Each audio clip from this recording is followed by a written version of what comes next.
आखिर कैसे एक औरत अपने जल्लाद पति से बचकर मुंबई आ गई और कैसे तकदीर ने उसे ऐसी दहलीज पर लाकर खड़ा कर दिया कि वो अपने बेटे की परवरिश के लिए सबके सामने कपड़े उतारने पर मजबूर हो गई। पर वही बेटा आगे चलकर उसकी बर्बादी का कारण बनता है। कहानी की शुरुआत में हम चित्रा नाम की एक औरत को देखते हैं जो महाराष्ट्र के एक छोटे से गांव में रहती थी। उसका 12 साल का एक बेटा भी था जिसका नाम रघु होता है, जिस पर वो अपनी जान लुटाती थी। तंगहाली के काले बादल हमेशा उसके सर पर मंडराते रहते थे, पर फिर भी वो खुश रहने की कोशिश करती थी। एक दिन जब चित्रा नदी में नहा रही होती है तभी उसकी नजर उसके पति पे पड़ती है। उसका पति इस गांव की एक वैश्या के साथ मजे कर रहा होता है। जब पति घर वापस लौटता है तो चित्रा उस बात पर ऐतराज जताती है, पर आदमी उल्टा चित्रा को ही पीटने लगता है। रघु बीच बचाव करने की कोशिश करता है, पर वो शैतान पिता रघु को भी नहीं बख्शता। वो आदमी जबरदस्ती चित्रा के सोने की कंगन छीन लेता है जो चित्रा की आखिरी संपत्ति होती है, और फिर वहां से चला जाता है। यही थी चित्रा की मनहूस जिंदगी। गरीबी झेलना तो फिर भी आसान था, पर एक अब्यूसिव हस्बैंड को रोज रोज झेलना बिल्कुल आसान नहीं था। चित्रा एक कारखाने में बीड़ी बनाने का काम करती थी। वो कारखाने के मालिक से रिक्वेस्ट करती है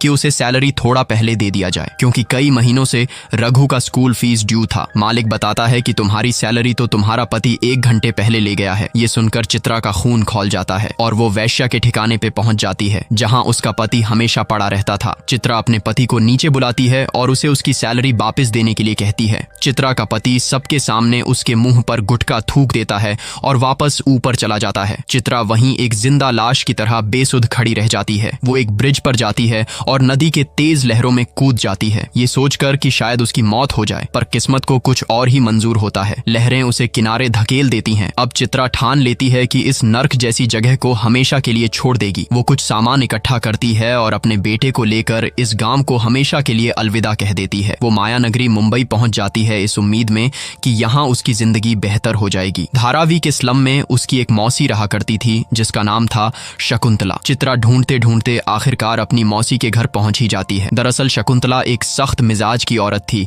ऊपर से तो जवान बिल्कुल कड़वा था, पर अंदर से वो एक साफ दिल की औरत थी। वो थोड़ी देर चित्रा की दर्द भरी कहानी सुनती है और फिर उसे खाना बनाने के काम पर लगा देती है। रात में चित्रा शकुंतला से पूछती है कि तुम यहाँ कौन सा जॉब करती हो, पर बार बार पूछने पर भी शकुंतला इस सवाल का कोई जवाब नहीं देती। शायद शकुंतला कोई ऐसा काम करती थी जिसे छुपाना ही ठीक था। कुछ दिन वहां रहने के बाद चित्रा को ये एहसास होने लगा कि कहीं वो शकुंतला के लिए बोझ न बन जाए, पर उसकी सबसे बड़ी चिंता रघु के पढ़ाई की थी, क्योंकि वो उसे एक काबिल इंसान बनाना चाहती थी। एक दिन चित्रा अच्छा मौका देखकर घर से बाहर निकल जाती है ताकि कोई काम ढूंढ सके। वो ट्रेन लेकर मुंबई के रिहायशी इलाकों में जाती है और हर एक दुकान में जाकर काम के बारे में पूछती है। वो उस अनजान शहर में दर दर भटकती रही। उसके चप्पल तक टूट गए, पर उसे कहीं काम नहीं मिलता। हारकर वो घर में बैठ जाती है। एक सुबह जब शकुंतला काम पर निकलने वाली होती है तभी चित्रा को एक आइडिया आता है। वो जानना चाहती थी कि आखिर मौसी ऐसा कौन सा काम करती है जिसे वो बताने में संकोच कर रही है। वो चुपके से शकुंतला का पीछा करने लगती है। यहाँ हम देखते हैं कि शकुंतला एक कॉलेज में दाखिल हो जाती है। दरअसल ये आर्ट का बहुत बड़ा कॉलेज होता है जहाँ पेंटिंग और मूर्तिकला सिखाया जाता था। इस कॉलेज से भारत के बहुत नामी गिरामी पेंटर पास आउट हो चुके थे। चित्रा देखती है कि शकुंतला वहाँ झाड़ू लगा रही है, पर थोड़ी देर बाद वो कैंपस के अंदर चली जाती है। चित्रा भी उसका पीछा करते करते कैंपस में घुस जाती है। वो देखती है कि शकुंतला एक क्लास में जाती है जो एक लाइव पेंटिंग क्लास होता है। जैसे ही वो खिड़की से क्लास में झांकती है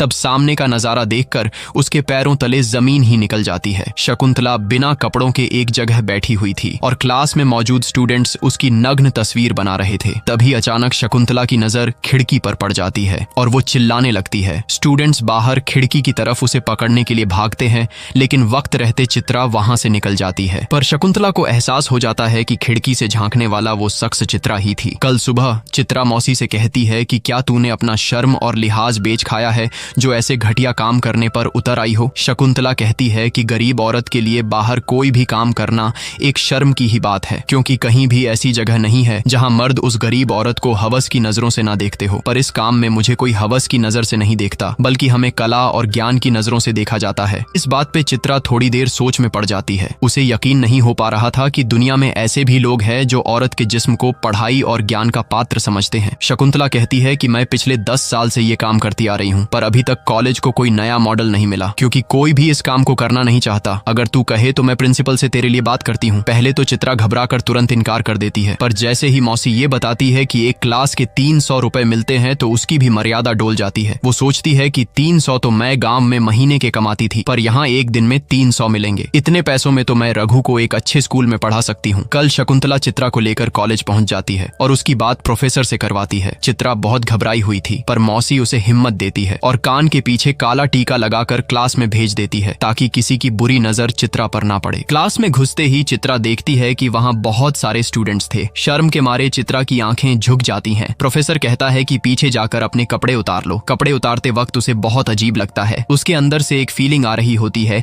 कि अभी तुरंत ये सब छोड़कर घर वापस भाग जाए, पर तभी उसे रघु का ख्याल आता है। उसकी अच्छी परवरिश और पढ़ाई के लिए उसे पैसों की सख्त जरूरत थी। वो अपनी आंखें जबरन बंद करती है और अपने सारे कपड़े उतार लेती है। फिर स्टूडेंट्स के सामने जाकर बैठ जाती है। ना चाहते हुए भी उसके आंखों से आंसुओं छलक आते हैं, क्योंकि एक औरत की सबसे बड़ी प्रायोरिटी उसकी इज्जत ढकना होता है। पर आज उसने खुद अपने जिस्म को एक्सपोज कर दिया था। पर तभी उसकी नजर स्टूडेंट्स पे पड़ती है। वहां कोई भी उस पर हंस नहीं रहा था, ना ही कोई हवस की नजरों से देख रहा था। सब लीन थे अपनी कला में। इसी बात की तसल्ली ने चित्रा को थोड़ा साहस दिया। अगले पीरियड में उसे फिर से क्लास में बुलाया गया, पर इस बार उसके चेहरे पर मुस्कान थी। वो कॉन्फिडेंट हो चुकी थी। थोड़ी देर में क्लास खत्म हो जाता है और सभी स्टूडेंट्स अपने अपने घर चले जाते हैं। तभी चित्रा की नजर एक स्टूडेंट जिसका नाम गौरव होता है उसकी पेंटिंग पर पड़ती है। गौरव ने चित्रा की बेहद खूबसूरत तस्वीर बनाई थी। हूबहू उसके रंग रूप को कैनवास पर उतार दिया था। तस्वीर को देखकर चित्रा को पहली बार एहसास होता है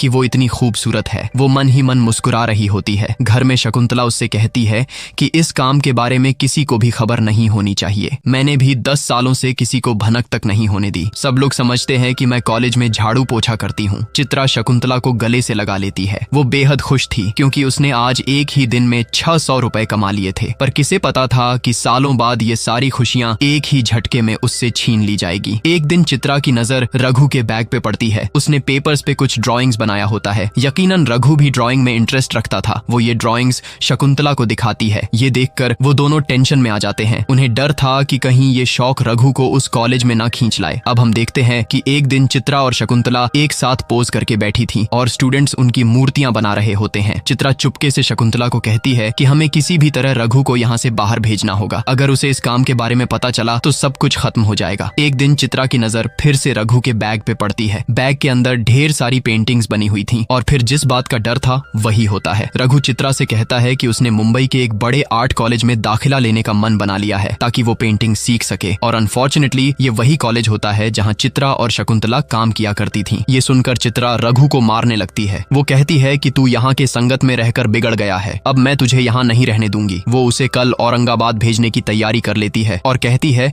कि तू वहीं रहकर पढ़ाई कर, तुझे जितना पैसा चाहिए मैं भेजूंगी। लेकिन रघु वहाँ नहीं जाना चाहता था। वो यहीं रहने की जिद करने लगता है, पर चित्रा और शकुंतला उसे जबरदस्ती औरंगाबाद भेज देते हैं। और यहीं से रघु को अपनी माँ पर शक हो जाता है कि कुछ तो है जो मुझसे छुपाया जा रहा है। कुछ दिन बाद कॉलेज में एग्जाम स्टार्ट हो जाते हैं, जिससे चित्रा का काम कुछ महीनों के लिए बंद हो जाता है। चित्रा को इस बात की चिंता सताने लगती है कि अब कैसे वो रघु की पढ़ाई के पैसे भेजा करेगी। तभी उसके पास एक स्टूडेंट आता है और कहता है कि क्या आप मेरे घर पर आकर पोज दे सकती है, क्योंकि नया सेशन स्टार्ट होने में अभी 2 महीना है। पहले तो चित्रा मना कर देती है, पर गौरव उसे समझाता है कि घबराने की कोई बात नहीं है, वहाँ बहुत सारे विद्यार्थी हैं और वो आपको 200 रुपए ज्यादा देने के लिए भी तैयार है। चित्रा एक शर्त रखती है। वो गौरव से कहती है कि मैं जाने के लिए तैयार हूँ, पर तुम्हें भी मेरे साथ आना होगा। यकीनन चित्रा गौरव पर भरोसा करने लगी थी। चित्रा अब कॉलेज से बाहर भी पोज करने के लिए जाने लगी। देखते ही देखते चित्रा सभी स्टूडेंट से घुल मिल जाती है। ये इसके जिंदगी का सबसे अच्छा वक्त चल रहा होता है। अच्छे लोगों का साथ और पैसा पाकर वो अपने लाइफ से बहुत खुश थी। चित्रा को घर छोड़ने के लिए गौरव हमेशा उसके साथ जाता, पर कहते हैं ना कि जिसके पास जमीन होता है उसके पास आसमान नहीं होता। एक चीज था जो चित्रा को अंदर ही अंदर खाए जा रहा था। दरअसल रघु चित्रा से बार बार बहुत सारे पैसे मांगता था और धमकी देता था कि अगर पैसे नहीं भेजे तो वो अपनी पढ़ाई छोड़कर वापस मुंबई चला आएगा। चित्रा नहीं चाहती थी कि पैसों की वजह से उसकी पढ़ाई पर कोई असर पड़े, इसीलिए वो जितने पैसे मांगता था वो उसे दे देती थी। पर इस बार रघु ने हद कर दिया। वो 30,000 का बड़ा रकम डिमांड कर देता है। पर हकीकत तो ये था कि रघु माँ के भेजे पैसों को अय्याशी में उड़ाता था। पर भोली भाली चित्रा इस बात से बिल्कुल बेखबर थी। वो पैसों का बंदोबस्त करने के लिए कॉलेज के प्रिंसिपल के पास जाती है और उनसे उधार मांगती है। प्रिंसिपल पैसे पैसे देने से मना कर देता है, पर वो उसे एक काम बताता है। वो कहता है कि एक बहुत ही मशहूर पेंटर है जिसे एक मॉडल चाहिए। वो एक पोज के लिए बहुत बड़ी कीमत देने को तैयार है। चित्रा मजबूरन प्रिंसिपल को हाँ कह देती है। अगले दिन गौरव चित्रा को लेकर उस पेंटर के पास पहुंच जाता है। उस पेंटर को देखते ही गौरव दंग रह जाता है, क्योंकि ये देश का सबसे अनुभवी और मशहूर पेंटर था। वो पेंटर बहुत अच्छा इंसान होता है। वो चित्रा के साथ बिल्कुल अपनी बेटी की तरह पेश आता है और काम के बाद वो उसे 50,000 रुपए देता है। चित्रा बहुत खुश हो जाती है, क्योंकि एक साथ इतने सारे पैसे को उसने पहली बार देखा था।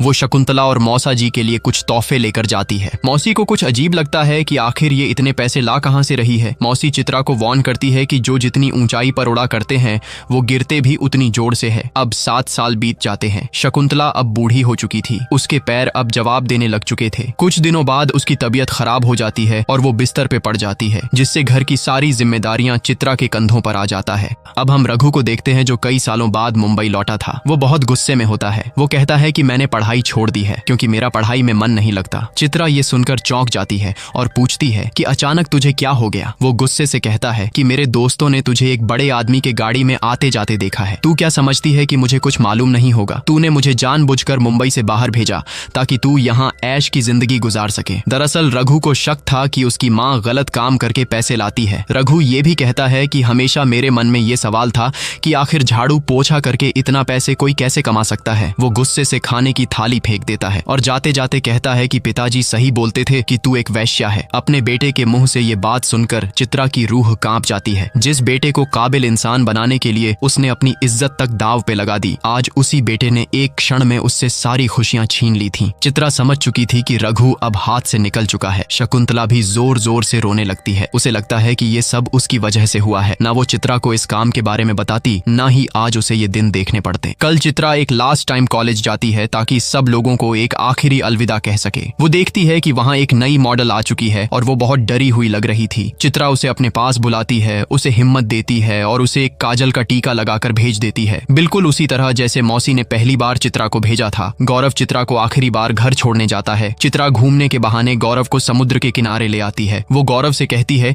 कि पिछले 7 साल से मैंने कॉलेज में बहुत अच्छी यादें बनाई, तुम लोग के साथ खूबसूरत वक्त बिताया, पर उन सभी खुशियों के मायने एक झटके में खत्म हो गए। मेरा बेटा मेरी दुनिया था और आज मेरी दुनिया तबाह हो चुकी है। गौरव को उसके अंदर का दर्द नहीं समझ आता, क्योंकि चित्रा के चेहरे पर एक अजीब स्माइल थी। उसे लगता है कि एक कप चाय पीकर चित्रा का मूड ठीक हो जाएगा। गौरव चाय लाने के लिए चला जाता है। जब वो वापस आता है तो चित्रा उसे कहीं नहीं दिखती। वो पागलों की तरह चित्रा को ढूंढने लगता है, पर हकीकत ये था कि चित्रा हमेशा के लिए समुद्र की गहराइयों में जा चुकी थी। उसने मौत को गले लगा लिया था। अब कहानी 10 साल बाद आती है। रघु एक ऑटो ड्राइवर बन चुका था। उसे एक दिन कॉलेज के बाहर बनी एक पेंटिंग दिखती है। वो अपने आप को रोक नहीं पाता और कॉलेज के अंदर घुस जाता है। वहाँ हम गौरव को देखते हैं, जो अब उसी कॉलेज का एक प्रोफेसर बन चुका है। उसने अपनी पेंटिंग्स की एक प्रदर्शनी लगाई थी और इस एग्जीबिशन में अमीर से अमीर लोग आए थे, पर रघु उन पेंटिंग्स को हवस की नजरों से देख रहा होता है। वो एक पेंटिंग में बने औरत के पूरे जिस्म को निहारता है, पर जैसे ही उसकी नजर फेस पे पड़ती है उसकी आंखें लाल हो उठती हैं। दरअसल वो पेंटिंग किसी और की नहीं